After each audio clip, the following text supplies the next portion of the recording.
tous pour cette présentation de mon programme de formation relatif à deux sessions proches, celle à la fois de novembre, celle à la fois de mai 2022. Nous allons d'abord parler de la partie commune à l'ensemble des deux sessions. Vous préparez avec moi, pour la grande majorité d'entre vous, les 3 UV du DEC. Pour commencer à préparer de manière intelligente ces 3 UV, aussi bien pour novembre que pour mai prochain, eh bien, je vous invite à tenir compte d'abord de plusieurs choses. Il faut faire ce qu'on appelle une bibliothèque numérique que j'ai invité hier à travers plusieurs courriels à constituer et que je m'évertuerai à compléter. Cette bibliothèque numérique, elle a une division selon les termes marketing, gestion, fiscalité, économie et bien d'autres choses. Ça, c'est l'essentiel de la bibliothèque numérique à constituer à travers plusieurs choses. D'abord, les premiers documents que Francis vous a envoyés. Si tel n'est pas le cas, eh bien, Francis vous renverra ce qui est, bien sûr, nécessaire pour vous. Il n'y a pas de problème. Mais je suis à votre disposition pour vous aider à créer cette bibliothèque numérique.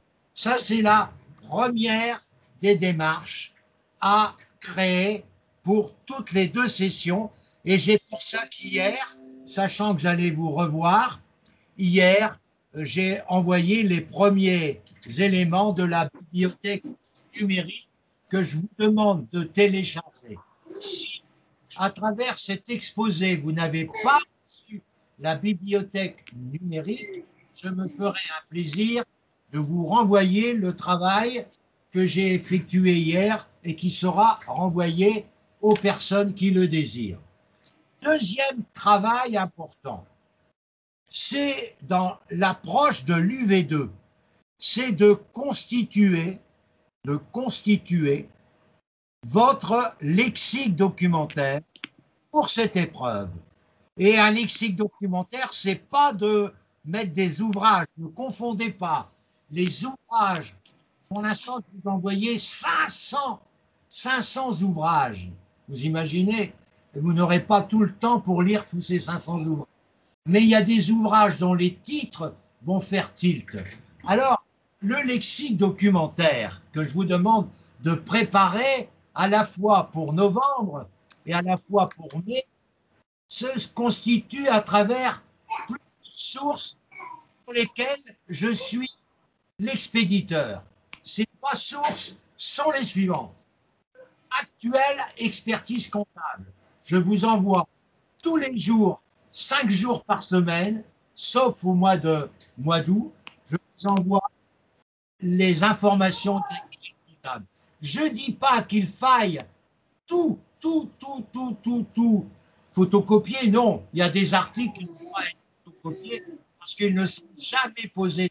Et il y a quelquefois un article ou rien du tout, mais vous le conservez quand même actuel comptable. Vous faites un dossier actuel comptable. Deuxième source d'information, c'est celle que j'envoie régulièrement, c'est la revue fiduciaire comptable dans laquelle vous trouvez éventuellement des dossiers à photocopier pour votre lexique documentaire. Troisième source pour laquelle je suis l'expéditeur, c'est la revue française, de comptabilité. J'ai la possibilité de vous mettre sur mes 2 sites, là aussi, une information qui est fondamentale pour les candidats qui veulent venir avec moi. C'est les 2 sites, l'un qui s'appelle Loi de finances 2021 et l'autre qui s'appelle DEC 2021. Dans ces 2 sites, il n'y a pas, je dirais, de confusion. Dans le site de loi de finances, vous avez de nombreux dossiers qui intéressent actuel comptable, revue fiduciaire comptable et revue française de comptabilité. Mais vous avez aussi d'autres sources d'informations.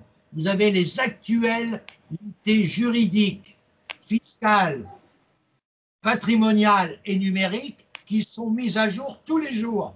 Vous avez le site également Note de Bercy. Vous avez le site Autorité des normes comptables. Vous avez le site également des informations relatives à la loi Pacte. Vous avez énormément de sites dans la loi de finances. En ce qui concerne le site DEC, alors là, vous avez énormément de choses également. Vous avez tout d'abord les sites relatifs aux examens DSCG, DCG et DEC avec des épreuves et des corrigés officiels. Vous avez des sites d'information relatives au focus que je prévois. Ce sont des phrases que je prévois pour mettre dans vos mémoires. Vous avez toutes les informations de la Compagnie nationale des commissaires aux comptes. Vous avez toutes les informations relatives à des thèmes comme épargne salariale, management, contrôle fiscal, transmission, succession, etc., etc. Vous avez sur ces deux sites environ 8 gigas d'informations. J'ai bien dit 8 gigas d'informations classées par dossier. Et pour sécuriser tout ça, il m'arrive régulièrement d'envoyer des extraits à la date donnée de mes deux sites par 8 transferts ou gros dossiers. L'avantage de 8 transferts, c'est qu'il conserve l'identité des dossiers que j'envoie. Par contre, il n'a que 4 gigas. Par contre, gros dossier free, il vous envoie jusque 10 gigas. Mais le gros problème, c'est qu'il ne présente pas les dossiers. Il aligne tous les fichiers des dossiers. Donc c'est un véritable capharnaüm pour tout télécharger. C'est vrai que je préfère 8 transferts. C'est pour ça que bien souvent, tous les 2-3 mois, j'envoie une partie des sites que certains ne vont pas toujours comme il le faut. Et c'est ça qui est très important. Je vais aller chercher d'autres personnes qui m'appellent et je vais les chercher. Donc, je m'excuse de ces petits mots que je viens d'évoquer entre deux. Donc, je rappelle que vous avez mes deux sites qui complètent énormément vos informations. Le lexique documentaire pour l'UV2 est absolument nécessaire pour votre réussite à l'UV2. Je répète, vous avez 3 sources importantes actuelles, revue fiduciaire et bien sûr revue française, mais vous avez toutes les informations et je sais que quelquefois ça vous emmerde, je m'excuse de parler comme ça, car Francis il envoie quelquefois jusqu'à 10 et 20 courriels. Ce qu'il faut pour bien dominer le travail de Francis, c'est tous les soirs ou tous les matins de bonne heure pour analyser les 20 courriels de Francis, en éliminer certains parce que ça touche un sujet particulier et ça ne vous intéresse pas. Par contre, il y a des courriels de Francis qui intéressent votre lexique documentaire et vous le mettez directement dans votre lexique documentaire. Le micro de ceux qui ont un bébé là qui se réveille mais qui paralyse un peu mon enregistrement. Merci à la jeune maman qui m'a bien compris. Bien, je reviens sérieusement pour vous demander de bien comprendre ce que c'est qu'un lexique documentaire. C'est d'abord travailler sur Excel et de faire un lexique par ordre alphabétique avec une légende pour chaque feuille photocopiée qui vous permettra, cette légende, de retrouver le document nécessaire.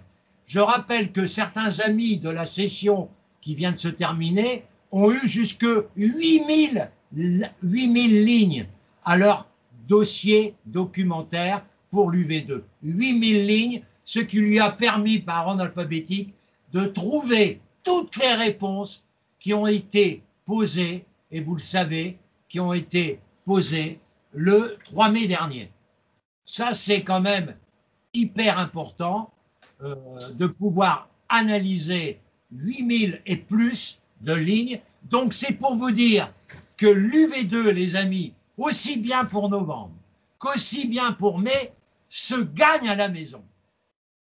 Pour maintenant, l'UV1, ce que je vous conseille, c'est d'aller sur Compta Online, d'aller chercher, de les télécharger, les épreuves de 2010 à 2021.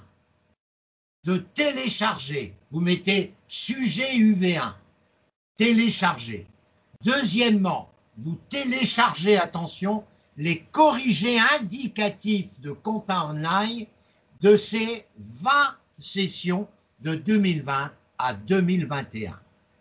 Et ensuite, nous sommes aujourd'hui le 23 mai, et Dieu sait pour novembre ou pour mai que vous avez le temps de le faire. Vous préparez, pour ceux qui passent mai prochain, vous préparez une colonne de session pour novembre 2021, qui sera le sujet de l'UV1 de novembre 2021. Et vous allez faire ce que j'appelle un décryptage des questions posées à l'UV1. Vous allez commencer par marquer dans la grande première colonne, vous allez faire une colonne avec paysage pour que ça soit bien large. Vous allez mettre une première colonne, vous allez mettre thème des questions. Et vous allez ouvrir toutes les sections.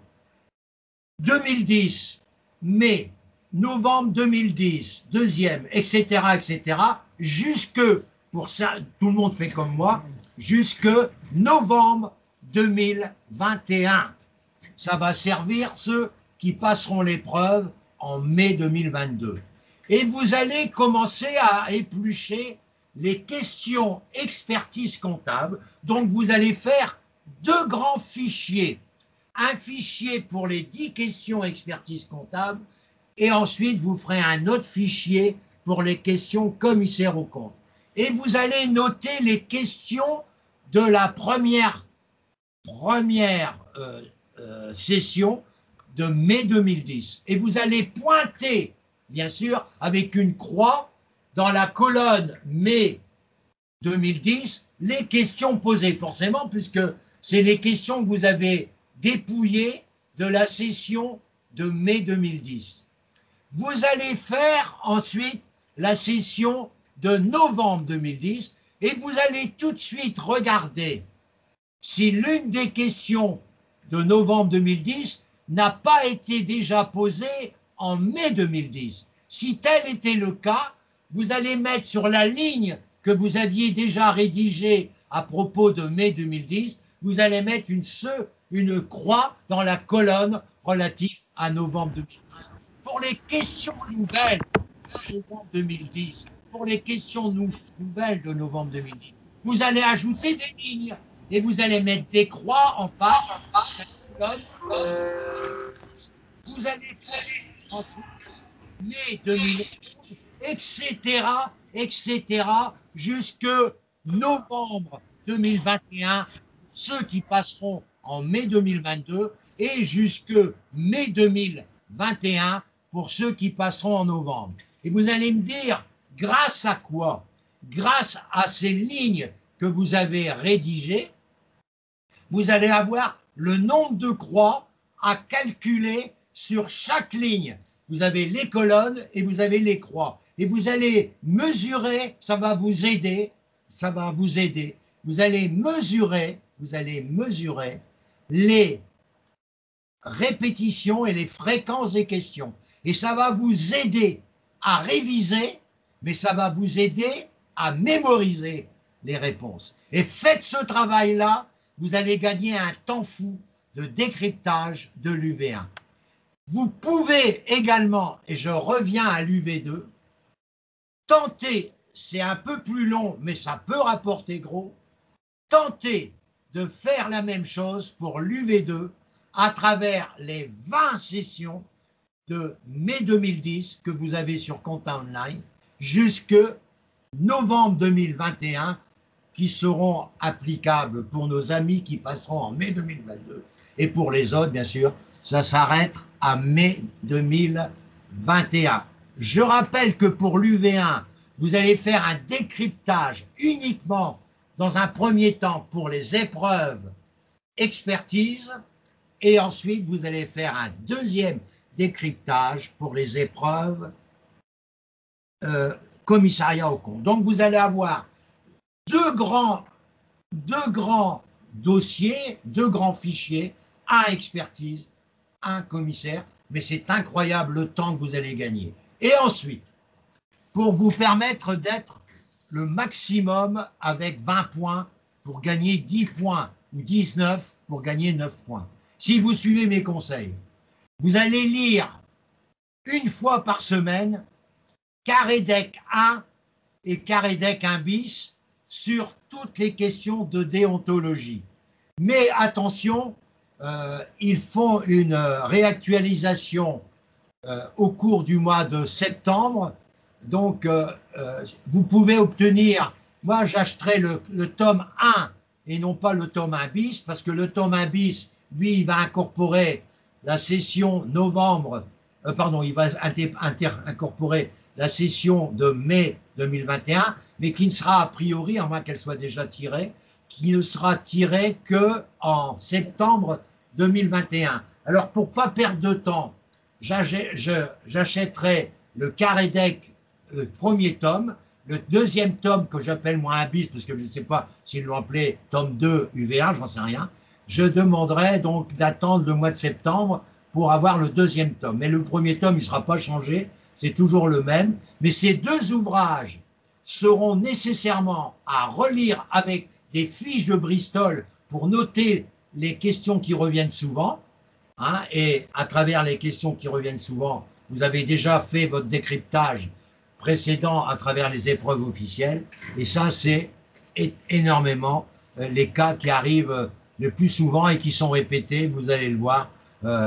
Par exemple, tout ce qui est la lutte contre le blanchiment et le terrorisme, ça revient presque une fois sur deux. Vous avez donc le moyen de domestiquer votre UV1, mais mieux encore, de domestiquer votre UV2. Et puis vous pouvez, après avoir analysé les sessions des UV1 et UV2, vous dire, mais qu'est-ce qui n'a jamais été posé? Qu'est-ce qui n'a jamais été posé et qui peut l'être? Moi, je suis sûr que pour la session de novembre 2021 et éventuellement mai 2022, vous allez avoir une question sur les comptes de campagne, encore une fois, puisque une année d'élection, ça sera les élections présidentielles, ça sera les élections régionales cette année, l'année prochaine présidentielle et législative, où là, les experts comptables sont très demandés, les amis. Donc, vous verrez qu'il y a des questions qu'on verra ensemble. Alors, en analysant le décryptage de vos questions UV1, ensemble au cours du mois de septembre, en décrivant les décryptages de l'UV2, on va voir les thèmes récents qui ne sont pas posés.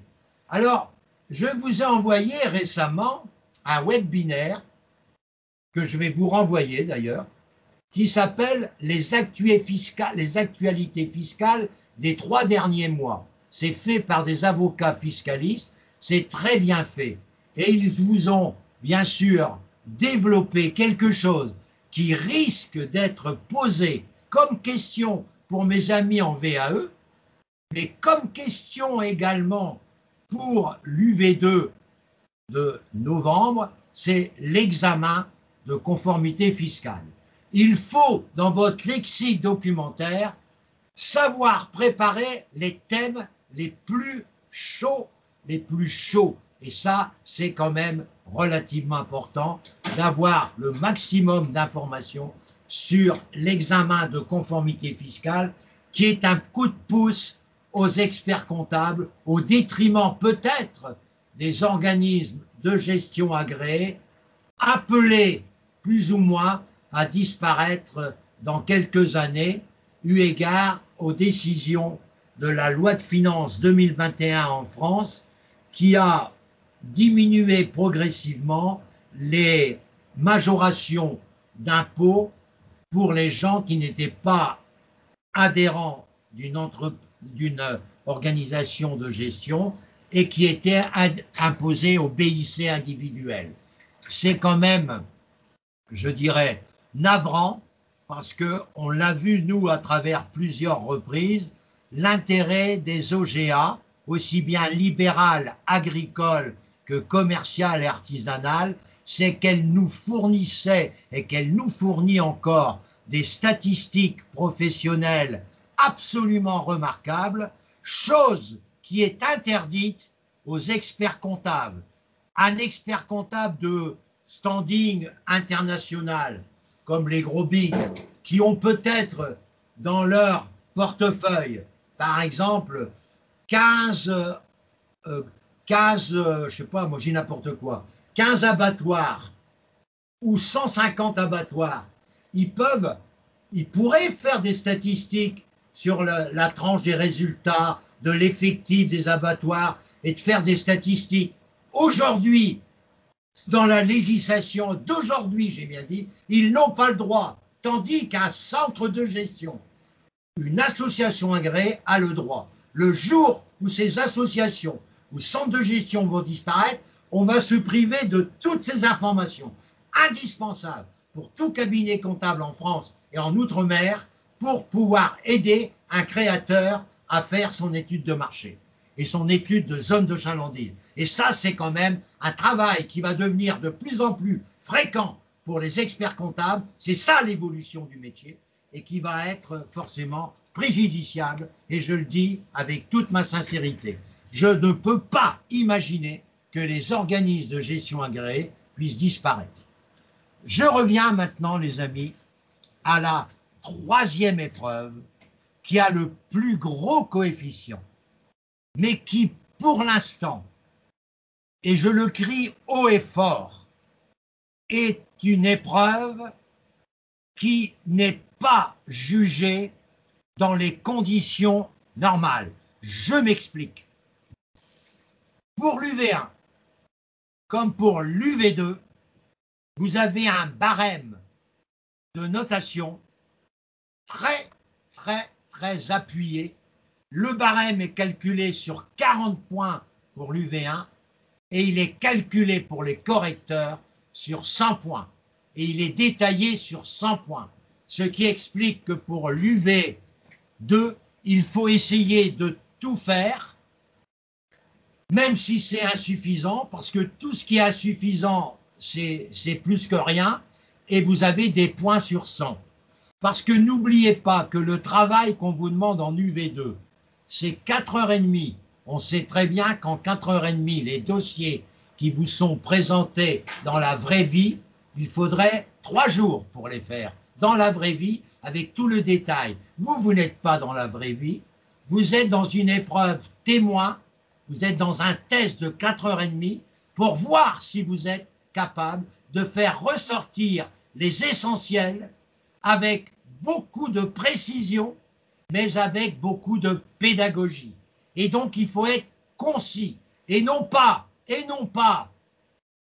faire du volume. Une copie qui a eu 18 ou 16 avait 14 à 16 pages maximum. Quand vous dépassez 16 pages, vous êtes dans la zone rouge. Parce que n'oubliez pas de vous mettre à la place des correcteurs. Ils ne sont pas ravis quand ils ont des copies de 32 pages qui sont des recopies pures et simples sans donner un avis précis du candidat qui a recopié du memento. Faire 32 pages, ce n'est pas un exploit. Je vous promets que si j'envoie ma tante qui a 60 et plus, qui a quand même 15 ans de plus que moi, c'est ma jeune tante, eh bien, elle serait capable, si je lui donne des mementos, de faire 32 pages sans comprendre les questions qu'on lui a demandées. Elle aura fait 32 pages, tout le monde est capable de faire 32 pages. Mais ce n'est pas ça qu'on cherche. On cherche que le candidat soit un véritable expert comptable, qu'il fasse un sommaire de sa composition, qu'il fasse une introduction, qu'il fasse un lexique des termes techniques et des abréviations, et qu'il fasse aussi une conclusion qui est à la fois une synthèse rapide de ce qui a été travaillé dans votre expertise, mais aussi une ouverture vers le futur. Vers le futur, par exemple en 2021, c'est la politique de relance définie à la fois par le Conseil supérieur et par la compagnie nationale, car l'expert comptable sera le chef d'orchestre pour de nombreuses entreprises de cette politique de relance, en maîtrisant davantage les coûts cachés, en maîtrisant davantage les insuffisances et en redonnant aux entreprises le moyen de redémarrer, de repartir et surtout de ne pas disparaître et de créer ou de pérenniser des emplois. Ça, c'est une conclusion qui vante le rôle du commissaire et qui vante le rôle de l'expert comptable. Je reviens au mémoire. Le mémoire, d'abord, les amis, c'est un choix de sujet. Pour trouver un sujet de mémoire, il n'y a rien de difficile. Écoutez mes conseils. Vous allez d'abord sur les sites qui sont tout d'abord les sites qui intéressent la création d'entreprises et qui intéressent l'ensemble des secteurs d'activité.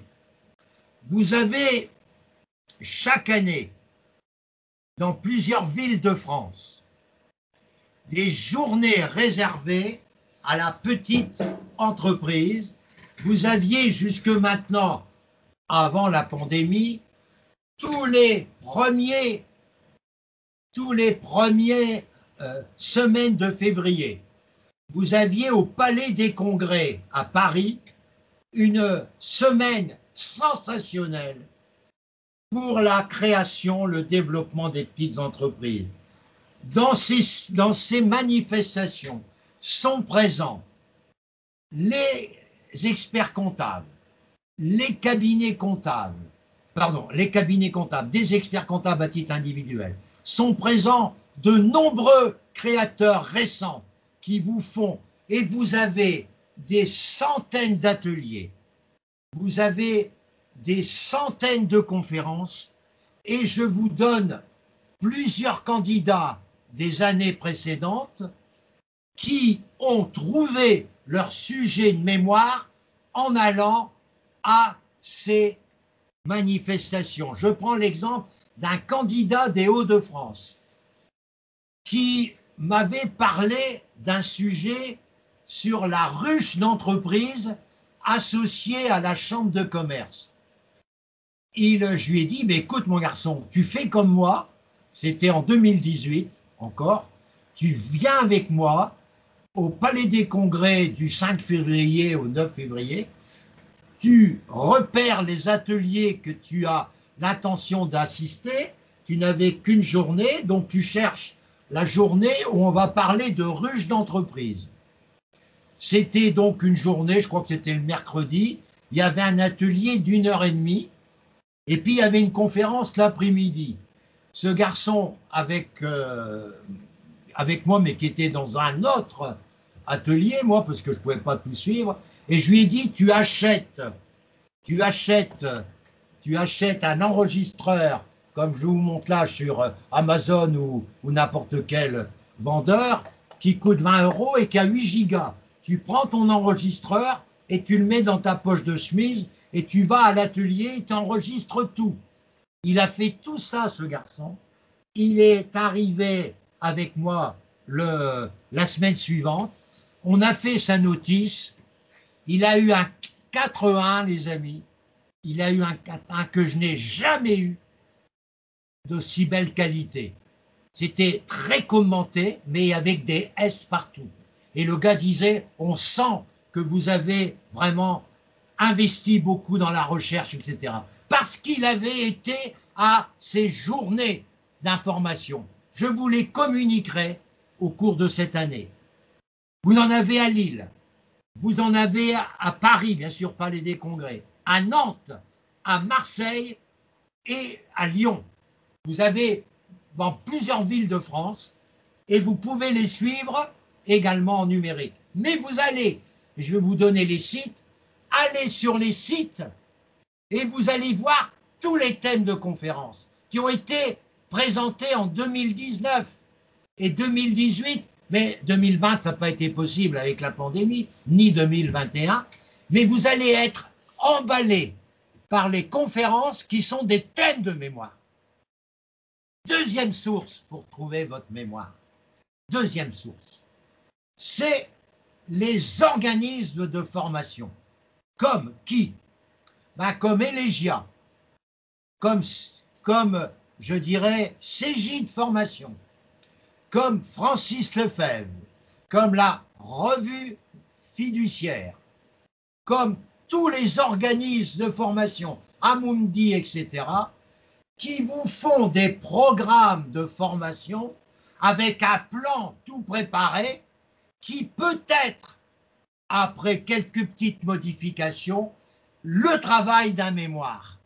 Certains choisissent des thèmes sur, par exemple, le problème de, je prends un exemple, de la démarche patrimoniale. Certains, comme Mathieu, par exemple, choisissent, qui n'est pas là malheureusement, choisissent un travail sur le tableau de bord. Certains choisissent un travail sur des outils de gestion. Certains cherchent le RGPD. D'autres cherchent la responsabilité sociétale des entreprises. Eh bien, vous avez, les amis, multitude de programmes de formation qui vous donnent des idées de plans exceptionnels pour présenter votre notice, qui sera ensuite présentée avec votre serviteur, qui va analyser point par point le travail de votre notice, en vous demandant, une fois que vous avez bien choisi le thème, dont vous avez trouvé quelques briques de plan dans les dossiers que je viens de vous communiquer, je vais vous demander dans une première étape de me préparer l'intérêt et les objectifs de votre étude. Vous avez une semaine pour préparer. Une fois que vous avez préparé, je vous invite par mes doodles hebdomadaires à prendre rendez-vous. On analyse vos intérêts et les objectifs et ensuite on fait la deuxième semaine, on fait les limites et les apports que vous et les apports et échanges, les limites de votre mémoire et aussi l'expérience professionnelle qui explique le choix. Il y a plusieurs rubriques imposées par le jury du DEC qui vous impose plusieurs rubriques à respecter, mais on fait 2 rubriques à la fois et moi, je m'autorise à vous proposer les originalités du mémoire qui est toujours apprécié par le jury. Et 4e étape ou 3e étape, je vous demande de faire un plan synthétique par rapport à tout ce qui aura déjà été vu, le plan synthétique dont vous êtes inspiré à travers les travaux que je vous ai demandé d'aller voir, et vous avez vu énormément de plans présentés pour ça, et vous dites vraiment, qu'est-ce que je me suis fait chier pour trouver un plan, alors que là, je change de mot, parce que je vais aborder aussi un petit conseil après. Je vous dis ensuite, une fois qu'on a fait le plan synthétique, je dis autre semaine, donc on a passé presque 5-6 heures ensemble déjà, je vous dis on va faire le plan détaillé. Le plan détaillé, ça c'est hyper important, et dans la semaine où je vous dis on va préparer le plan détaillé, je vous demande en même temps de préparer la bibliographie. Ça c'est hyper important, en vous donnant aussi comme élément d'information d'autres notices sur des thèmes qui ont été adoptés par vous et qui sont proches de vous. Donc, je vous envoie des notices que j'ai en bibliothèque de mes candidats des années précédentes et ça vous donne une idée d'abord de leur bibliographie parce que si vous avez des thèmes voisins, la bibliographie qui a été acceptée par l'un, sans aucun problème, peut être représentée par l'autre. Et ensuite, vous cherchez éventuellement à améliorer votre bibliographie, sachant que moi, je vous envoie les sites indispensables comme expert comptable ou commissaire aux comptes à toute notice. Une fois que cette notice a été terminée, nous la relisons de A à Z. C'est moi qui relis et vous écoutez, on corrige éventuellement quelques incorrections, quelques répétitions, etc. Je demande à ceux qui ont vécu ce cheminement de confirmer ce que j'ai fait là. Je vois qu'il y avait Jamal qui est là. Jamal, est-ce que tu peux confirmer tout ce qui a été fait ici à cet instant, tous mes propos que je viens de développer à propos de la notice? S'il m'écoute. Oui, oui, tout à fait. Bonjour Francis, bonjour tout le monde. Je confirme en fait le travail qui a été effectué par Francis, je pense, durant le mois de mars sur ma notice. Voilà. Et éventuellement, en fait, on vient d'avoir juste un 4.1. Donc, c'était un très, très bon travail et on est content pour ça. Très bien. Alors, quand on envoie la notice, je demande toujours à mes amis de m'envoyer en copie cachée l'envoi au siècle. Alors, il y a 3 possibilités. Un 4-3, alors là, c'est la déception. Une de nos amies m'a sollicité, elle ne m'avait pas sollicité avant, après 2-4-3. Hein, elle a eu avec moi, dans les 2 mois qui ont suivi, d'abord un 4-2 parce que le gars, il n'avait pas bien compris un certain nombre de choses. Et ensuite, elle a eu un 4-1 dans les 2 jours qui ont suivi. Je vais vous expliquer comment. Parce qu'elle avait que des S.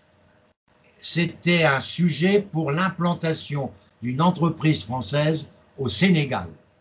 Elle avait essuyé 2 refus à 4-3 par 2 jurys différents que je ne connaissais pas, et je ne connaissais pas cette candidate avant, bien sûr, notre travail en commun. Ensuite, vous avez le 4-2. Alors là, moi je dis un 4-2 avec beaucoup de conseils, comme l'a reçu certains d'entre vous. Beaucoup de conseils et de remarques. Je dis bravo à l'examinateur. Et je dis au moins c'est un gars qui sait ce qu'il veut. Eh bien, grâce à ça, les amis, nous commençons à réfléchir de la manière suivante. Et ce n'est pas Jamal qui va me contredire. Nous avons réfléchi, nous avons analysé, mais nous avons fait un travail qui est assez particulier de ma part. On a une phrase toute prête dans laquelle on remercie monsieur ou madame pour son expertise et ses précieux conseils. Vous le verrez. Et on fait ensuite un tableau avec 2 grandes colonnes. La première colonne, c'est toutes les observations que l'examinateur nous a données. Et la deuxième colonne de droite, c'est les réponses que l'on envisage de lui communiquer et les travaux que l'on va modifier et qui répondent à ces observations. C'est un tableau avec, je dirais, une première colonne, toutes les observations qu'on répète, et en face, toutes les réponses qu'on peut lui donner à ces observations. Et ensuite, bien sûr, par rapport à ces observations, on a modifié le plan, on a modifié quelquefois le titre, parce qu'il nous demandait quelquefois uniquement de modifier le titre, et puis tout se passe bien. Et dans la plupart des cas, alors je vais parler de 90%, après un 4-2 avec une note préliminaire, on a forcément un 4-1. Ça arrive qu'il y ait un deuxième 4-2, parce que le jury trouve que ce n'est pas encore suffisant, ça peut arriver, 10%, eh bien on recontinue, on apporte, là ça va tout seul, et le 4-1 arrive absolument à 99%, je n'ai pas connu d'autres détails, puisqu'on arrive toujours à un 4-1, mais ça dure un peu plus longtemps. Alors, il y a des jurys qui vont mettre 8 jours pour vous répondre à votre envoi au siècle, puis il y en a que le siècle doit relancer parce qu'après 2 mois, ils ne vous ont toujours pas répondu.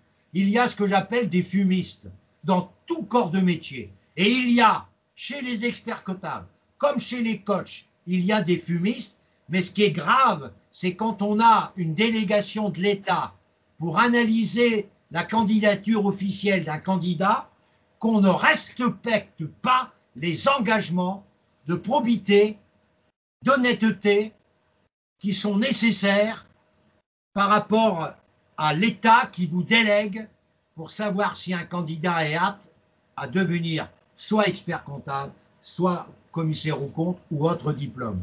Et c'est là où je me mets en ébullition quand certaines personnes reçoivent un mémoire au mois de mai et qu'au mois de juillet, et j'ai eu cet exemple-là, ils n'ont toujours pas répondu.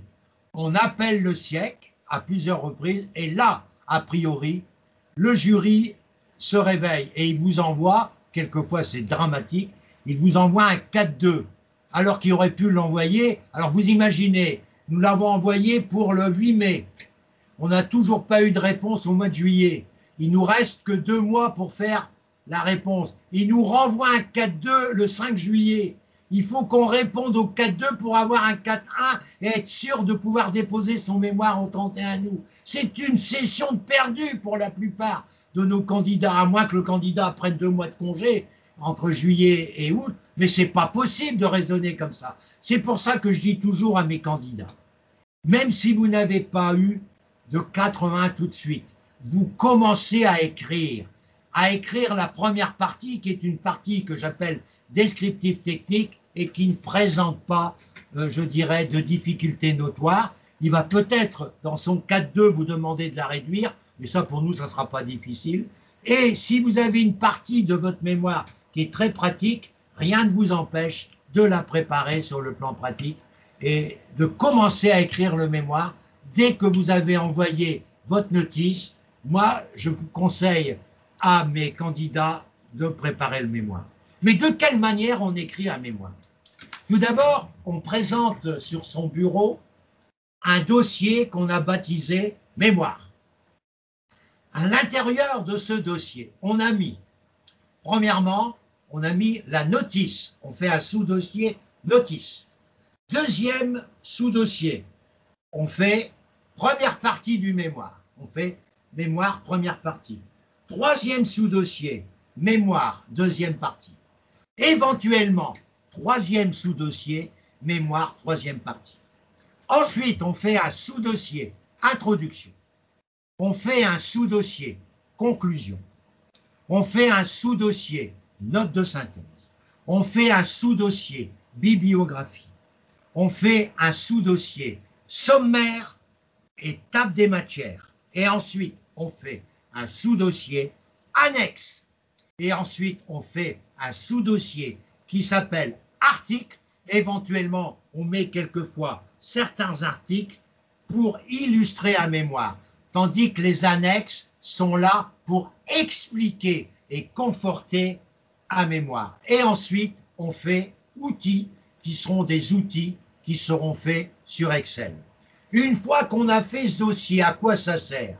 Eh bien, à chaque fois que vous avez un courriel qui intéresse une idée, par exemple, qui intéresse à la fois votre première partie, votre deuxième, votre troisième, votre introduction, votre conclusion, vous la rangez dans ces sous-dossiers. Et comment ça se passe ensuite, la rédaction? Tout d'abord, nous ne faisons pas du tout d'introduction au départ, ni de note de synthèse, bien sûr, ni de conclusion. On réserve ces 3 dossiers pour la dernière partie du parcours. La première partie, c'est d'écrire la première partie du mémoire. Et quand on a fait une quinzaine de pages, on prend rendez-vous avec Francis pour la première partie, et Francis relit à haute voix avec vous les 15 pages, et il vous dit si après cette lecture, la correction, si vous êtes dans le bon droit, sur la bonne direction, ou alors quelquefois, il vous demande de tout recommencer parce que ça lui paraît totalement hors sujet et trop littéraire et trop descriptif, il n'y a rien, vous n'avez pas parlé du mot expert comptable, etc. Francis relit donc la première partie de A à Z.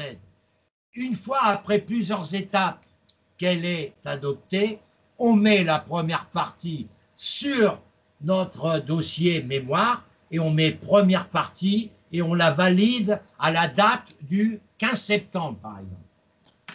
j'ai n'importe quoi, parce que ça, c'est pour nos amis qui préparent en mai. Par contre, là, je mettrai validé à la date du 8 juin.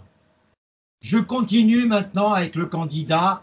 Attention, on fait une conclusion à la première partie et on fait une sorte de transition, à la fois conclusion-transition, pour la seconde partie qui arrive.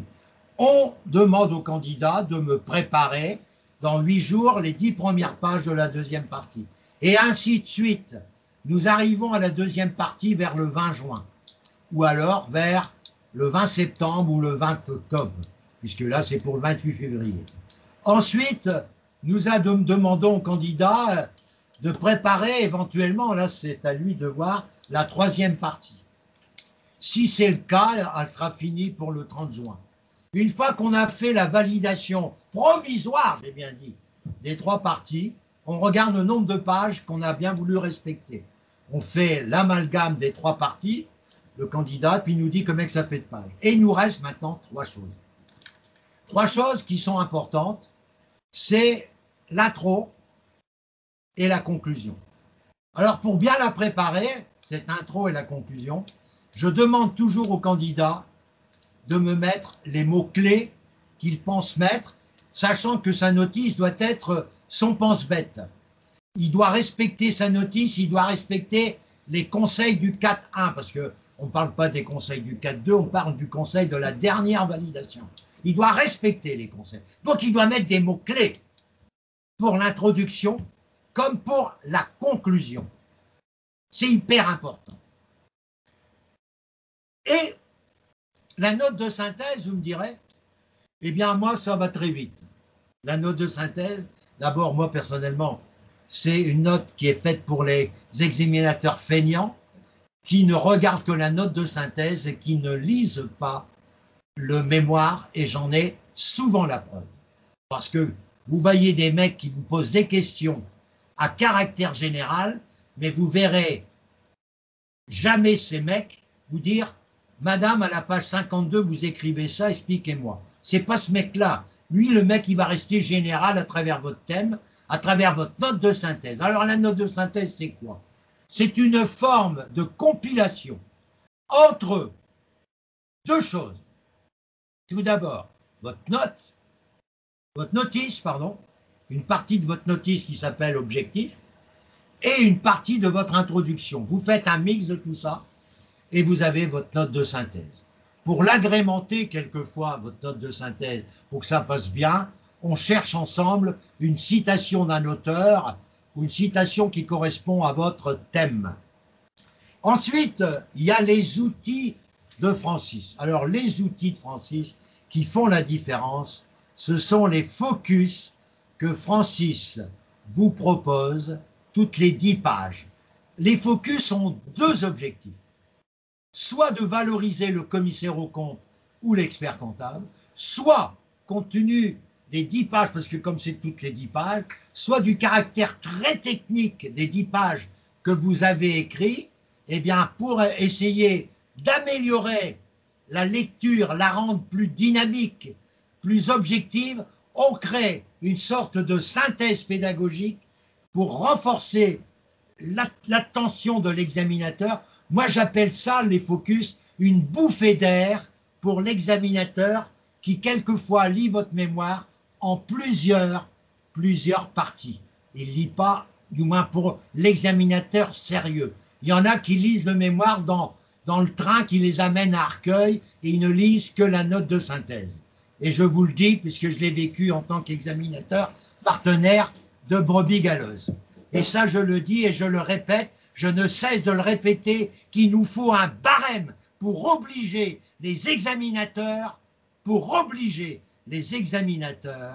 à lire le mémoire vis-à-vis de l'autre confrère. D'ailleurs, c'est ça qui est un peu choquant, les examinateurs d'un mémoire ne savent pas a priori, à moins qu'ils s'arrangent avec les secrétaires, avec qui ils interrogent. On découvre notre partenaire quand on arrive à Arcueil ou quand on arrive à Rungis ou quand on arrive à l'endroit où c'est prévu. Ça, c'est quand même un peu dommage, parce que si on pouvait connaître l'identité de celui qui est en train de lire le mémoire comme moi, eh bien, on pourrait se téléphoner et avoir une attitude au niveau du barème avant d'avoir vu le candidat, on aurait déjà une note sur le mémoire et ça donnerait forcément un caractère plus probant, plus juste, plus cohérent à ce mémoire. Malheureusement, ce monsieur Châteauneuf, président depuis 2010, record du monde, non diplômé d'expert comptable, c'est lui qui m'a demandé d'aller au Conseil supérieur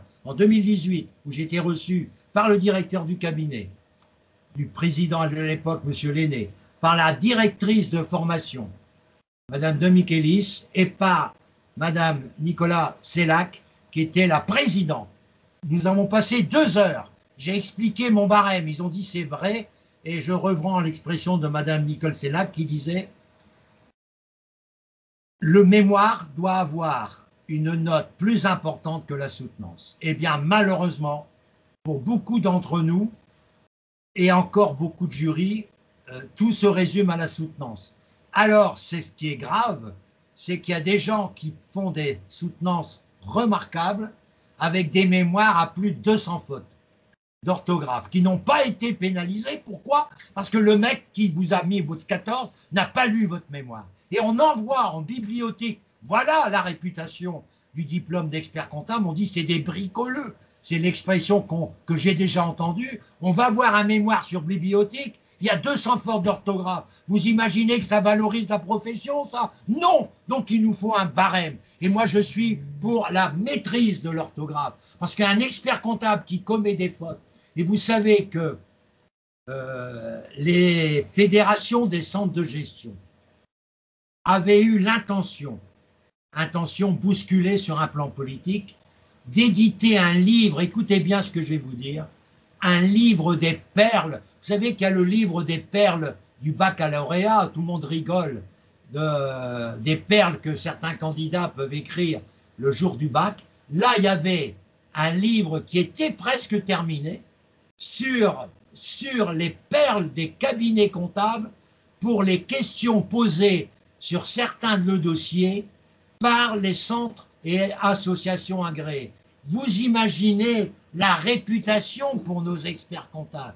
Parce que n'oubliez pas que dans la population des experts comptables, vous avez des experts comptables qui ont mérité leur diplôme, que ce soit par la méthode traditionnelle ou par la méthode VAE. Mais n'oublions pas qu'il y a des experts comptables qui ont eu le titre d'expert comptable parce que j'appelle des hormones et qui ont malheureusement, je dirais, une science économique ou une science littéraire banale qui malheureusement les pénalise dans la rédaction de certaines questions et explique, je le dis tel que je le pense, moi qui ai passé les 5 certificats supérieurs alors que j'avais le droit qu'à 2 pour être expert comptable, je revendique le sérieux des diplômes et l'obligation, soit par la VE, soit par le traditionnel, d'être valorisé par un véritable diplôme. Et ça, c'est important. Mais je suis contre tout ce qui est aux hormones. Aussi bien dans mon métier de prof, il y a des gens qui ont été agrégés aux hormones, et ça, je n'ai jamais, jamais accepté. Jamais, jamais, jamais. Et j'accepterai jamais pour les experts comptables. Ça me paraît désobligeant pour les gens qui font comme vous des efforts pour être diplômés pendant plusieurs années. Je reviens ensuite à ce mémoire auquel je propose à mes candidats au moins entre 8 et 10 focus. Je propose aussi des conclusions à la fin de chaque partie et des conclusions transition, comme je vous ai dit.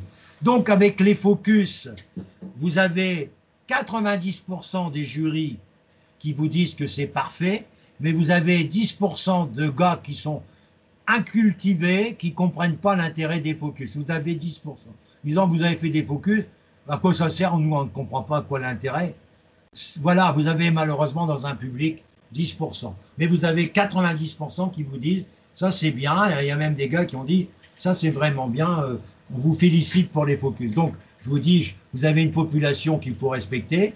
Tout le monde en France n'est pas d'accord avec la même chose. Regardez ce qui se passe au niveau de certains faits sociaux quand on voit la façon dont les Français participent à des sondages, on n'a pas forcément toujours, et c'est la vie, c'est la diversité, il faut accepter. Alors maintenant, comment ça se passe à la fin? À la fin, Francis, il relie tout, l'introduction, la conclusion, tout de A à Z avec le candidat en plusieurs étapes. Donc, quelquefois, on a 6 rendez-vous d'1 heure à peu près pour relire, mais tout est relu à haute voix par votre serviteur. Alors, quelquefois, c'est rare, je demande de prendre un relais, parce que moi, comme je relis tous les mémoires, vous imaginez le nombre d'heures de relecture, mais c'est très enrichissant, parce qu'il y a des erreurs que l'on trouve éventuellement en relisant à haute voix, qu'on n'avait pas vu en lisant rapidement le texte. Même quand vous dites je vais relire à la maison, c'est pas la même chose. Moi, j'ai décidé depuis plusieurs années de relire aussi bien les notices, les mémoires, et cela c'est très important. Il y a des enfants qui sont là, c'est très gentil à vous, mais coupez le micro si c'est possible. Voilà, ça c'est très bien. Il y a des micros qui ont été coupés et c'est parfait. Alors, j'en arrive maintenant au problème de la soutenance. Alors là, vous savez que c'est un moment fort pour nous. Alors, il y a 2 étapes dans les soutenances que je présente dans mon programme. C'est d'abord des soutenances individuelles, mais vous savez que les soutenances individuelles, ça se passe dans la semaine. Et en effet, ça se passe dans la semaine avec le premier rendez-vous, c'est que je vous laisse préparer votre propre soutenance, et ensuite, je me permets, chose assez rarissime chez certains coachs, de vous faire ma soutenance de votre mémoire. Il est évident que je le connais, votre mémoire, parce que je l'ai travaillé avec vous, et je l'ai relu, et je fais ma propre soutenance. Je vous fais la vidéo, parce que toutes les soutenances sont sous forme vidéo. Donc, tout ce que vous faites avec moi, tous les contacts que vous faites avec moi pour les vidéos, sont bien sûr à la fois en vidéo. Et ça permet au candidat de corriger ses fautes et de pouvoir sentir les répétitions. Nous avons tous des tics verbaux. Moi, j'en ai certainement. Mais il y en a, par exemple, ici présents, qui n'arrêtent pas de dire en fait. La fois dernière, je me suis amusé avec un candidat. Il ne sait pas, je ne vais pas lui dire. Mais j'ai calculé qu'en 40 minutes, il m'avait dit 138 fois en fait. 138, vous imaginez? Ça commence à titiller. Donc, il y a des répétitions ou tics verbaux qu'il faut chasser lors d'une soutenance. Puis après, il y a une intonation. Il y a des gens, malgré leur bonne volonté, parce qu'ils sont dans un pays où il y a un certain calme, ça se sent. Je dirais que ça arrive pour un gars comme moi de qualifier l'exposé de certains comme nonchalant. Alors qu'un exposé, c'est un exposé non pas de récitation, mais c'est un exposé comme quoi vous êtes devant des clients, certes importants, mais vous devez avoir une démonstration comme quoi vous êtes des clients. Et surtout, de ne pas donner l'impression de lire une feuille, ça c'est terrible. Vous avez le droit d'avoir un pense-bête. Vous avez le droit, le jour de la soutenance, d'amener des bouquins, d'amener d'abord votre mémoire avec des postiches un peu partout pour montrer au jury que vous avez travaillé votre mémoire dans tous les sens, assez chiffonner votre mémoire que vous avez avec vous pour montrer que vous l'avez vraiment beaucoup travaillé. Vous avez aussi gardé des pense-bêtes. Vous avez mis un Bristol avec le nom de tous les grands présidents professionnels, compagnie nationale, compagnie, l'ANC, le Conseil constitutionnel, Cour des comptes, le Conseil supérieur, l'H3C, les présidents. Vous devez connaître aussi, si vous êtes en France, le président de votre compagnie régionale, des experts comptables, des commissaires aux comptes, si vous êtes à l'étranger, le président de l'ordre de votre pays. Tout ça doit être indiqué pour avoir un pense-bête. Parce que, si vous voulez, on juge le jour de la soutenance la capacité d'un candidat, à travers son travail, certes, mais à travers son comportement pour devenir expert comptable et sa volonté d'être au courant. Mais ce n'est pas une question de connaissance, c'est une question de comportement. Parce que les connaissances, vous pouvez répondre en étant prévoyant. La prévoyance, c'est une qualité de l'expert comptable. Il a fait une fiche Bristol pour rappeler tous les noms des présidents qu'il doit savoir. Il a fait une prévoyance, il n'a pas fait une incorrection. C'est pas l'image du gars qui vient avec les mains dans les poches, la soutenance. Le gars, il vient avec sa serviette, il vient avec son ordinateur, on va en parler dans quelques minutes, et il vient avec sa conviction, avec son sourire et avec ses intonations. Mais il ne vient pas comme un candidat figé, stressé, qui a du mal. Alors, pour éviter d'avoir du stress, vous faites un petit exercice dans la salle d'attente qui est très simple, c'est la respiration. Vous êtes dans la salle d'attente, vous mettez votre main sur votre nez, puis vous inspirez pendant 5 secondes très fort avec le nez. Ensuite, toujours avec la main sur le nez et la bouche, vous expirez 5 secondes très fort avec la bouche. Et ensuite, de manière discrète, vous appuyez sur le nez et vous fermez la bouche pendant 5 secondes. Vous arrêtez pendant 30 à 40 secondes, vous arrêtez et vous recommencez 10 fois avant d'entrer dans l'arène de l'épreuve orale. Et vous verrez que ça va vous décontracter parce que le phénomène du stress se caractérise, les amis, par la respiration. Il faut dompter votre respiration car c'est cette respiration mal orchestrée qui va vous créer des intonations différentes, qui va vous créer des blocages et qui va vous rendre, je dirais, dans un autre monde. Donc il faut chasser toutes ces mauvaises impressions. Mais moi, je ne peux pas aujourd'hui faire un exposé, ça m'arrive encore, à des candidats ou à des conférences que j'ai faites, encore récemment, sans avoir un diaporama. Un diaporama, attention les amis, c'est pas des textes et des textes, non. C'est premier diaporama, le nom du candidat que vous êtes, non pas la ville, mais simplement la région, région 2, et le thème, le titre de votre mémoire. Ça, c'est la première des choses. C'est rappeler dans un slide votre nom, prénom et votre région ou votre pays. Ensuite, le titre, bien clair. Vous allez me dire, ils savent, je m'en fous. Dans une soutenance, il y a 4 étapes. D'abord,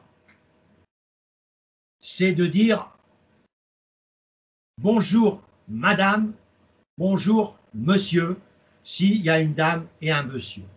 S'il y a 2 dames, bonjour mesdames. S'il y a 2 messieurs, bonjour messieurs. Et vous attendez qu'on vous demande de vous asseoir.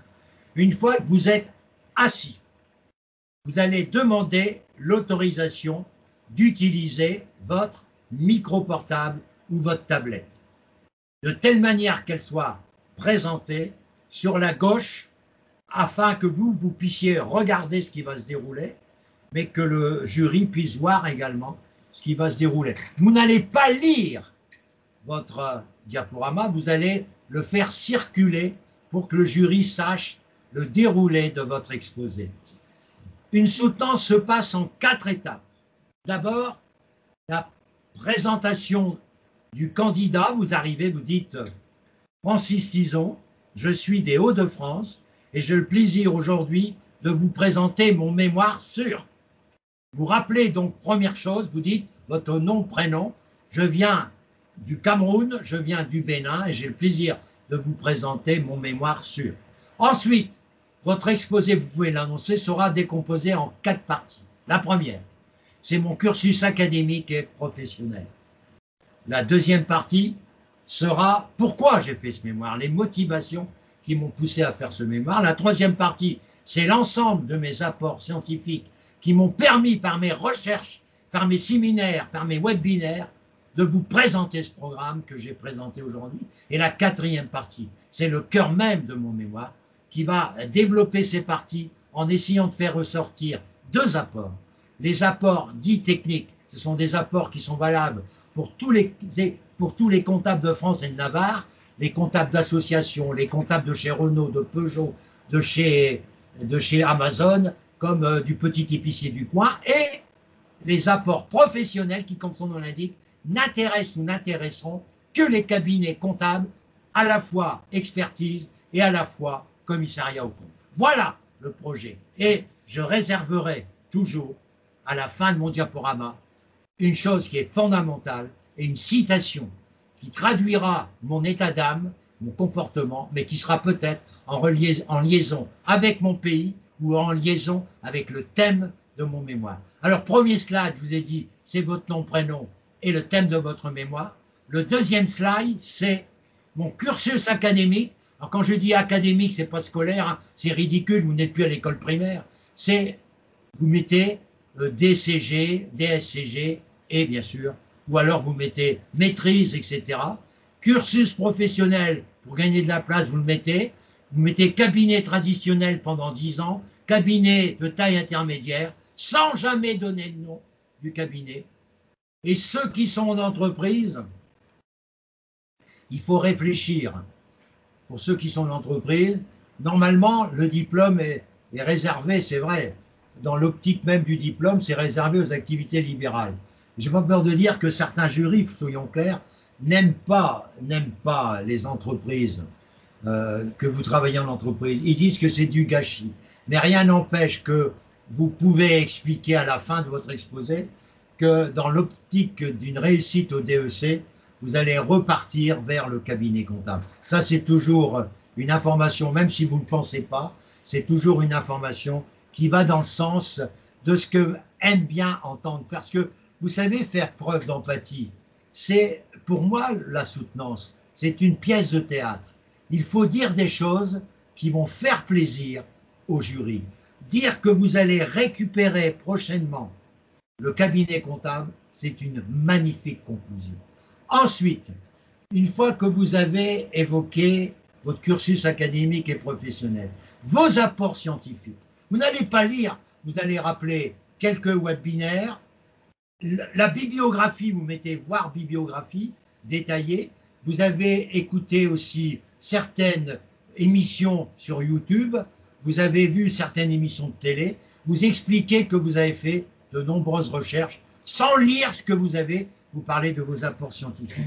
Et ensuite, vous mettez une quatrième slide qui sont vos apports techniques et professionnels et vous appelez apports techniques et professionnels et puis après vous développez la première partie du mémoire sans mettre de gros paragraphes, simplement les idées maîtresses et cette première partie du mémoire pour vous permettre de pouvoir développer oralement vos idées, vous remettez les points forts de cette première partie, c'est peut-être les thèmes des différents chapitres que vous avez rappelés là, en rappelant de manière plus précise, verbalement, avec une détermination, avec des intonations, vous développez, alors ça c'est la première partie, deuxième partie du mémoire, troisième partie du mémoire éventuel, puis ensuite vous revenez sur deux choses fondamentales, c'est les apports du mémoire. Alors, vous faites un résumé, mes apports pratiques du mémoire, ça, et ensuite vous dites une chose qui va éblouir le candidat, éblouir le jury, c'est la rentabilité de la mission présentée. En disant tous les coûts que vous avez une comptabilité analytique qui est très précise dans votre cabinet et qui vous permet de pouvoir fixer de manière équivalente sur un plan économique avec le souci de la rentabilité, c'est cette équivalence analytique qui vous permet de connaître le coût de revient de toutes les interventions, y compris celles que j'ai décrites, car vous devez apporter la preuve à votre soutenance que vous êtes les amis, des gens qui êtes bénévoles, sur un plan privé, mais que quand vous parlez d'experts comptables, vous avez le souci de toujours la rentabilité des missions qu'un candidat d'expertise comptable doit proposer à un jury de professionnels. J'aimerais aussi rappeler que la dernière partie de votre diaporama, c'est une citation que je pourrais vous en citer. J'ai un lexique de citations, je suis arrivé à 1013 pages de citations. J'ai bien dit 1013 pages de citations que j'ai commencé en 2008. Donc j'ai 1013 pages de citations. Vous me demandez une citation sur, je sais pas moi, le comptable, j'en ai. Vous me demandez une citation sur le développement personnel, sur la richesse, sur, bon bref, sur le Bénin, sur le Cameroun, sur le Maroc.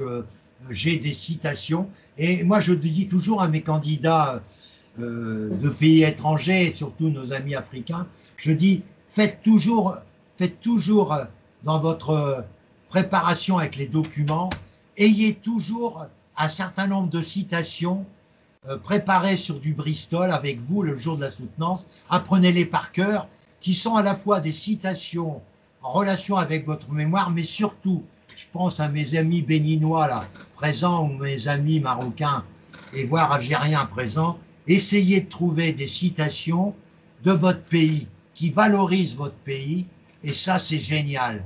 Parce que si vous êtes capable de préparer ces citations, même des focus quelquefois, qui pourraient être repris dans votre mémoire, qui traitent de votre beau pays que vous aimez, mais vous aimez à la fois la France, puisque vous faites confiance à la France. C'est ça qu'il faut dire aussi, que vous faites confiance à la France, surtout pour nos amis de l'Afrique, de l'Ouest, c'est que vous êtes aussi sollicité par des Américains qui vous proposent leur diplôme d'expert comptable en disant que vous allez avoir beaucoup plus de performances internationales, mais malgré tout, compte tenu de l'habitude de la langue française que vous pratiquez régulièrement, vous avez choisi d'être diplômé en France, et c'est un honneur pour le jury qui est en face de vous, c'est un honneur pour le coach que je suis. Je vous le dis à toute ma sincérité. Vous savez, les amis, il faut émouvoir le jury. Le jury, c'est un homme ou une femme comme vous et moi. Et j'ai été membre du jury 562 fois. Et je sais que certains candidats m'ont ému. Et quand ils arrivent à m'émouvoir, je suis gentil. Ne l'oubliez jamais. Il faut pas attaquer. Vous devez rester humble, poli, même si vous sentez. Mais là, je vous rappelle le souci que certains n'osent pas. Je vous rappelle que cette session qui vient de se terminer, il y a deux faits que je n'accepte pas. Il y a un fait d'une dame que certains connaissent, qui a passé un mémoire sur une démarche patrimoniale uniquement assurance vie et plan retraite. C'était son thème. Le jury a eu deux fautes.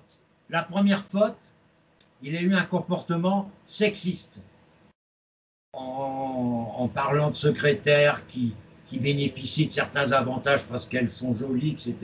Ça, c'est ce que j'appelle comportement sexiste. Et deuxièmement, ils ont failli à leur interrogation. Ils ont posé uniquement des questions à cette candidate sur l'immobilier. Ils n'ont jamais posé de questions sur l'assurance vie, alors que c'était son thème central. Donc ça, c'est double faute. Deuxième exemple, c'est un candidat très pointu sur un sujet numérique, digital, donc très pointu. Le jury lui annonce qu'il va lui demander de refaire un mémoire pour mieux servir, non pas la profession comptable, mieux servir le côté opérationnel de leur cabinet. Moi, je considère, certains me disent il a eu raison. Non, je considère que la démarche de ce jury est grave parce que pour moi, c'est de forcer un candidat pour travailler, non pas pour la profession, mais pour servir les desseins même du cabinet pour lesquels ils ont exprimé leurs besoins, qui ne sont pas les mêmes de toute la profession. Eh bien, ces comportements sont pour moi des comportements à interdire. Et comment j'aurais fait si j'avais été un de ces deux candidats? J'aurais sorti de ma soutenance. Je serais allé voir la paritrice qui était celle qui m'a fait avancer vers le jury. J'aurais demandé en disant « Madame, il s'est passé un événement au cours de mon interrogation, j'aimerais avoir une représentante permanente du service. » La représentante permanente du service est peut-être à proximité, elle va être appelée, elle va vous écouter. Dans l'écoute qui va suivre votre fait, elle va prendre note de votre fait. elle va aller chercher, forcément il y en a un représentant des 11 membres du jury national, qui est toujours présent. Il y a toujours un membre du jury national. Ne comptez pas que vous allez avoir des griefs, non. Vous vous contentez d'expliquer aux représentants du jury national ce qui s'est passé. Vous avez aussi la vérité avec vous, car vous êtes aujourd'hui, à cet instant donné-là, avec 2 personnes qui vous ont interrogé et qui sont encore présentes et qui pourraient contredire ce que vous affirmez. Donc vous n'avez pas de grief à avoir, au contraire, votre dossier sera évoqué au jury national. Mais le membre du jury national ne va pas va demander à la représentante du siècle de faire un procès-verbal, donc écrit de votre audition, que vous allez signer, et si le jury est encore là 1 heure ou 2 pour d'autres candidats, il sera, mais ça c'est pas vous qui allez le savoir, il sera contacté par le représentant du jury national. Alors comme certains disent, mais monsieur Tison, ils vont nous mettre sur la liste rouge. Non, vous avez été honnête, vous avez le droit, les amis. Et là, c'est sur le fait que vous fassiez un recours 1 mois après. C'est plus la même chose. Là, vous êtes en train de vivre un problème qui vous a vraiment mis en défaut et sur lequel vous demandez si c'est normal qu'on vous dise ça. Si c'est normal qu'on vous interroge sur quelque chose qui n'est pas dans votre mémoire. C'est ça qu'il faut demander. Et c'est le jury, c'est un jury honnête, celui-là. Il a les faits, mais les gens, ils sont honnêtes, ils ne vont pas vous mettre sur la liste rouge parce que vous avez fait cette réclamation. Il faut avoir ce que c'est dans la logique même de l'examen. C'est dans la logique même de l'examen. Moi, j'étais président de jury DSCG, relations professionnelles. Il y a un jour, un candidat qui a demandé à voir le président. C'était moi. Et moi, j'ai interrogé comme tout le monde, mais j'étais président. Il est venu me voir. Il a raconté ce qui s'était passé. J'ai téléphoné au rectorat pour expliquer ce qui s'était passé avec tel ou tel jury. Ben, le mec, je vous le dis, c'est pas moi, le rectorat lui a demandé de quitter le jury à midi. Il devait encore interroger l'après-midi. Ça a été interrogé par la seule personne qui était présente, et quelquefois, il y avait un autre membre du jury qui n'avait pas lu le mémoire du candidat, parce que forcément, il était seul. Mais voilà comment moi j'ai eu ça 1 fois dans ma vie. Et j'ai expliqué ce que s'était passé. Le candidat, il a fait un procès verbal. J'ai envoyé par courriel, par téléphone, j'ai confirmé ce que le candidat avait dit. Ils ont téléphoné au jury pour lui expliquer ce qui s'était passé. Est-ce que vous contredisez? Ils ont interrogé l'autre partenaire qui avait été choqué également des propos de ce monsieur. C'est un gars de Lens, un expert comptable de Lens, qui m'en veut à mort, hein, je vous le dis tout de suite. Il m'a mis sur sa liste rouge, mais c'est pas moi, c'est le candidat. Mais moi, j'ai fait que mon boulot. Moi, j'étais pas capable de prendre une décision sans que le rectorat, à travers le responsable du service examen du rectorat, qui a pris cette décision. Alors pourquoi? Là, on l'a réalisé, pourquoi vous ne le faisiez pas? C'est pour ça que mes 2 candidats, pour lesquels je suis en pétard aujourd'hui, et qui sont les 2 seuls susceptibles de ne pas être reçus, je vous le dis tel que je le parle aujourd'hui, 23 mai, vous écouterez le 30 juin si je me suis trompé. Je ne peux pas le tolérer. Maintenant, les amis, j'ai tout dit sauf une chose.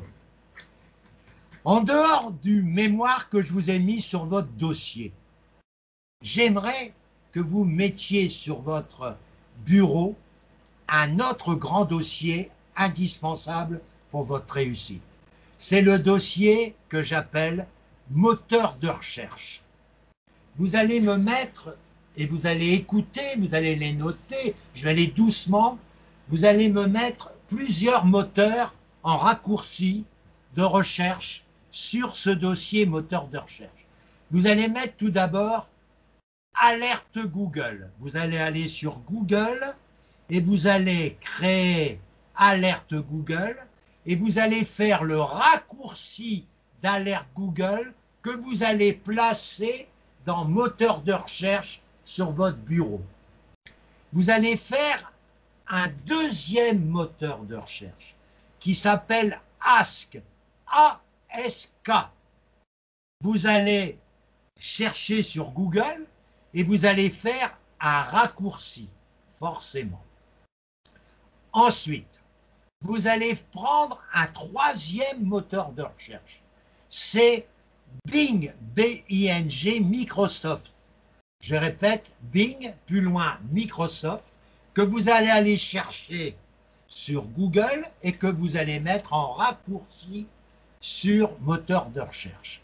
Ensuite, vous allez bien sûr mettre Google, j'ai oublié de vous le dire, mais Google est forcément en raccourci également dans moteur de recherche.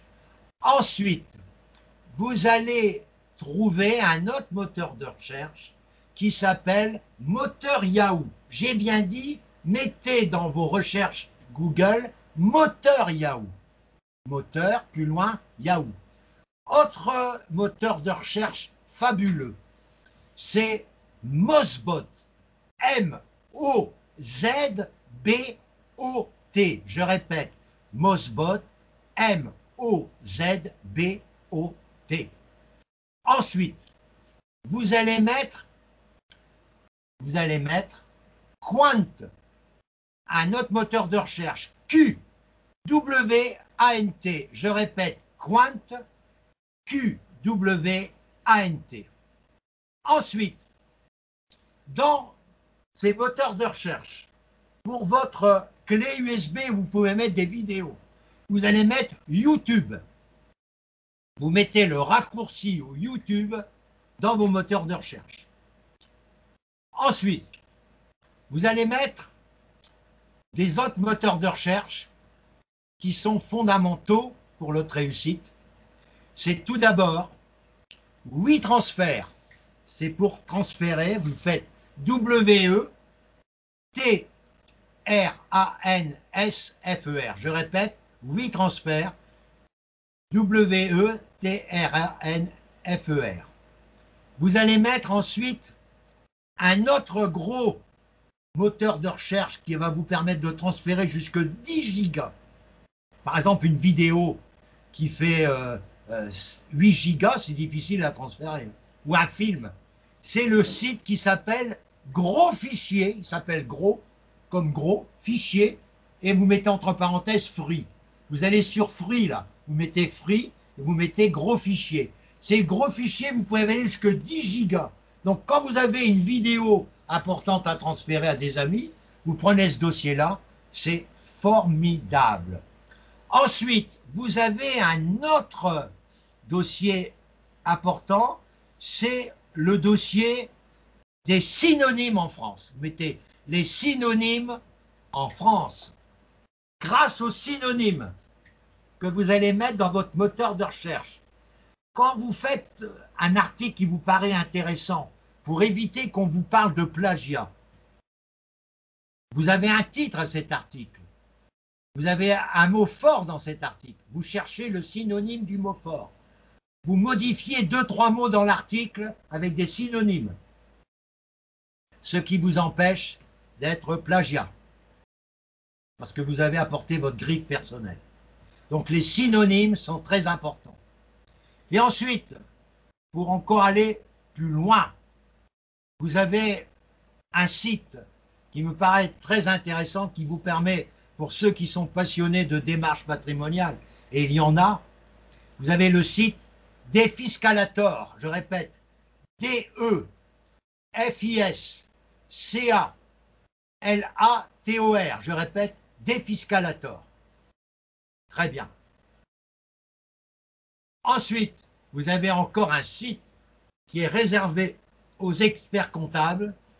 C'est le site qui s'appelle Keybox Expert Comptable. Keybox, c'est Q-U-I-B-2-O-K-S, plus loin, expert comptable. Je répète, Keybox Expert Comptable. Voilà, je regarde si j'ai rien oublié. Non, très bien. Et vous avez, bien sûr, vous avez peut-être que certains connaissent d'autres moteurs de recherche. Ce serait pour moi l'occasion d'en profiter. Est-ce que quelqu'un a d'autres moteurs de recherche en dehors de tout ce que je viens de dire, alerte Google, Ask, Bing, Google forcément, moteur Yahoo, Mozbot, Quant, Keybox, WeTransfer, Quant, et puis gros fichiers. Ensuite, j'ai parlé de YouTube et moteur des synonymes. Si vous mettez tout ça sur votre bureau, et puis alors j'allais oublier l'essentiel. Je veux que vous mettiez sur votre bureau, dans moteur de recherche, le raccourci de bloc-notes. Vous avez n'importe quel ordinateur, vous cherchez dans n'importe quel ordinateur bloc-notes. Bloc-notes, c'est une sorte de réservoir d'attente ou de dossier d'attente. Et quoi il sert? Supposons que vous ayez un article très intéressant de la revue fiduciaire. Vous mettez le dossier, vous l'avez capté et vous voulez le copier. Alors soit vous le copiez directement sur Word, mais vous voulez que les fioritures disparaissent. Vous le mettez sur bloc-notes. Sur bloc-notes, vous allez enlever toutes les conneries qui n'ont rien à voir avec l'article. Une fois que vous avez nettoyé l'article sur bloc-notes, vous faites copier sur l'article bloc-notes et vous le recopiez sur Word, ce qui vous permet d'avoir un texte qui est propre, qui ne donne pas l'impression qu'il vient d'une revue, et vous pouvez, pour aller plus loin dans votre travail, utiliser le synonyme pour éviter qu'on parle de plagiat et de remplacer plusieurs mots par des synonymes. Et là, vous avez passé outre le logiciel plagiat qu'utilise en permanence M. Chatefaux pour occuper son temps. Il s'occupe actuellement, il est dans un bureau du siècle et il prend tous les mémoires qu'il a reçus là durant le mois de mars-avril et il a piqué tous les mémoires qui avaient du plagiat et il a décidé, à travers ce qu'il a vécu lui-même, il a décidé de demander au jury de ne pas venir et il est venu lui-même écouter le candidat et au bout de 10 minutes, il l'a laissé parler et puis après, il l'a descendu d'une manière terrible en lui disant qu'il allait passer au conseil de discipline parce qu'il y avait à la page 22 jusqu'à la page, je dis n'importe quoi, 23 ou 50, je dis n'importe quoi, il y avait uniquement du plagiat de telle ou telle mémoire qui avait été déposée en 2017 ou en 2018. Voilà comment M. Chatefaux travaille actuellement. C'est sa seule activité actuellement dite sérieuse. Il fait de l'anti-plagiat. Avouez franchement que je n'admire pas ce qu'il fait, mais c'est quand même assez important de vous le répéter, qu'il ne faut pas vous sentir dans... Parce que, je répète, je connais quelqu'un qui a vécu cette aventure et qui a deux ans de suspension d'examen, mais n'oubliez pas que le conseil de discipline, qui est présidé par un représentant du ministère et non pas du jury de l'éducation nationale, peut vous interdire de passer le diplôme à vie du diplôme d'expertise comptable ou de commissaire aux comptes. Vous imaginez la sanction si vous avez le jour la représentante du ministère qui est de mauvais poil et qui vous met, bien sûr, vous pouvez faire appel au tribunal administratif. Hein. Ça, vous avez un recours administratif dans les 2 mois. Mais n'oubliez pas que cette année, il y a eu, à la session de mai, il y a eu 14 candidats qui ont été victimes de M. Chatefaux. 14. Alors, vous allez voir, leur nom sera sur la liste et ça sera marqué... non communiqué. On ne dit pas conseil de discipline, mais le conseil de discipline se réunit souvent dans les 2 mois qui suivent le passage devant un jury. Et donc, s'ils sont passés, par exemple, je dis n'importe quoi, le 5 mai, il faut s'attendre avant le 5 juillet à avoir la décision. Si la pandémie l'autorise, ils seront convoqués au conseil de discipline. Ou alors, s'ils ne sont pas convoqués au conseil de discipline, on demandera, parce que la pandémie est encore là, de faire un recours, de faire une explication du pourquoi du plagiat. Donc, ça passe ou ça passe pas. Voilà. Il est évident qu'il y en a un qui a essayé de trouver en disant qu'il avait demandé à un coach de revoir une partie et c'est le coach qui lui a donné cette partie-là.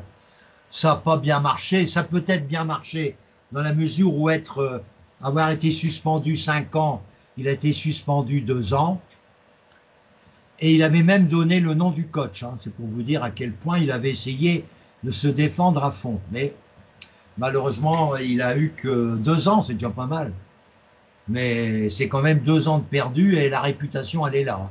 Parce que n'oubliez pas qu'un gars qui a été qui a été en défaut avec un plagiat, il est sur la liste rouge. Hein.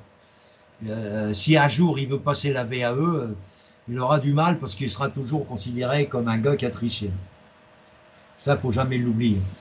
Même si on dit, ça y est, au bout de 2 ans, j'ai retrouvé ma liberté, vous avez toujours derrière vous la réputation. J'aimerais maintenant terminer par le jeu des questions, le jeu des réponses, si possible pour moi, mais le jeu des questions. Je vous écoute les uns et les autres. Je vous remercie d'abord de votre attention. Est-ce que j'ai été vraiment très, très, très détaillé, très clair? Je vous écoute pour ceux qui ont des choses à dire, aussi bien pour dire que c'est bien, aussi bien pour dire que c'est mal. On vous écoute.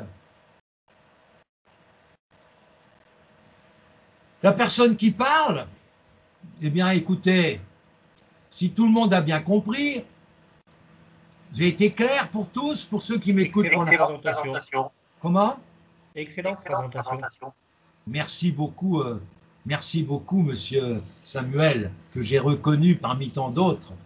Voix perçante, voix des Hauts-de-France, plein de poissons, plein de mer, à Boulogne-sur-Mer, qui va vous accueillir dans un Nausicaa qui est une chose formidable à visiter, où vous êtes dans le royaume des poissons qu'on n'a pas l'habitude de voir, et des poissons qui travaillent devant vous. Hein? Il y a quelquefois des choses impossibles. Vous n'avez jamais vu un poisson monter à l'arbre. Eh bien, dans la vie, il y a aussi des choses impossibles à laquelle on ne peut pas aller au-delà. Donc là, les poissons ne montent pas à l'arbre, mais ils font des choses dans l'eau assez remarquables, avec un des animateurs qui est le mari d'une candidate qui a eu son diplôme d'expert comptable en novembre 2019. Hein, et son mari est responsable d'un certain nombre de numéros qu'il réalise avec ses poissons préférés.